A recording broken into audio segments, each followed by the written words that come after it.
In understanding costs of healthcare, one is able to do a number of things better.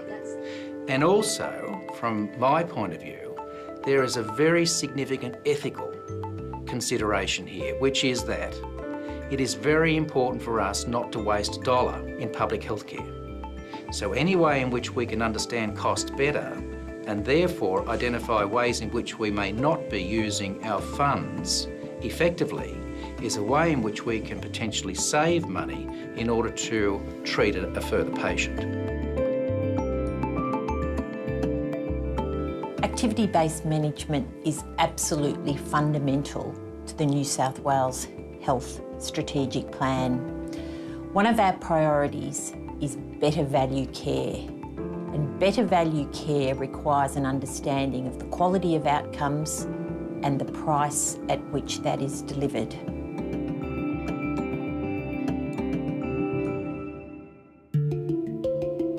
The ABM portal, the Activity-Based Management Portal, has been a key tool that has spun off from our adoption of activity-based funding as the key basis of our performance and funding framework for our local health districts. It's a rich information source which, through the portal, is very easy to use, and it links our financial data from our financial systems to our clinical data from our patient systems, so that we're able to see exactly where dollars go and how the way we distribute our resources results in clinical care, and it also gives us important information about how we can improve our clinical care and how to support that with how we resource the system.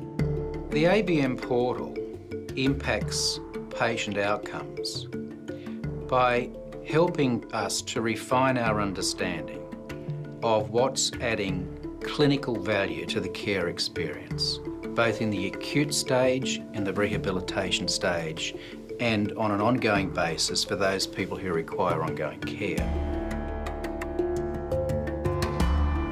This is a game changer.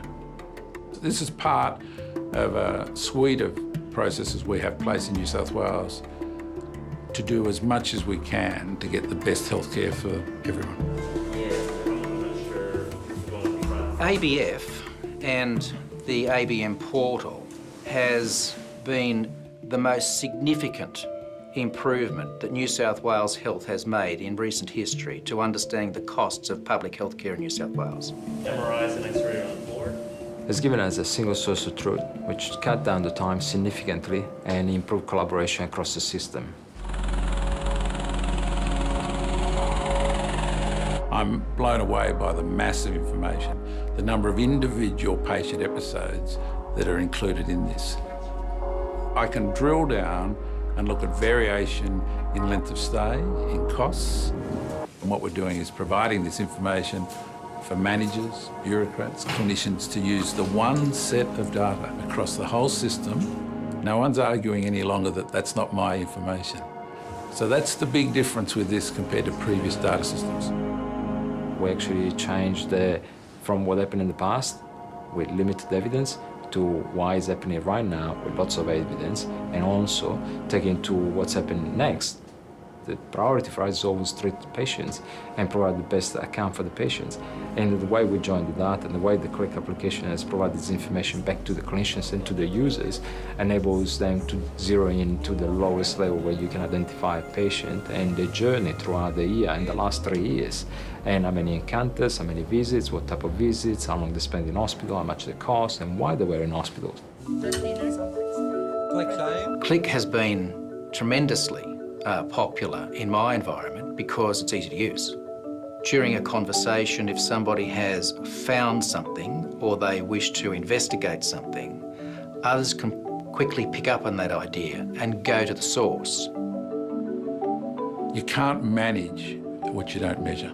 If I was a hospital manager, I'd be very keen to know from my department managers why length of stay is such and such, why their theatre costs are 3 times the cost of another comparable institution doing the same caseload. In one area health service, we found a difference of $1,000 for a hip prosthesis between 2 hospitals 20 kilometres apart.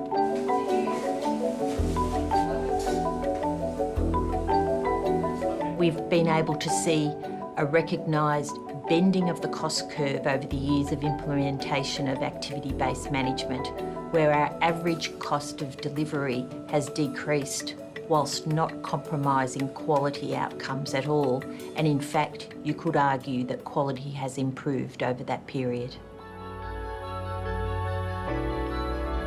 Our system is very, very transparent, right down to the level of an individual clinician treating an individual patient. And it allows very informed decision-making about how we organise and fund our services across New South Wales Health.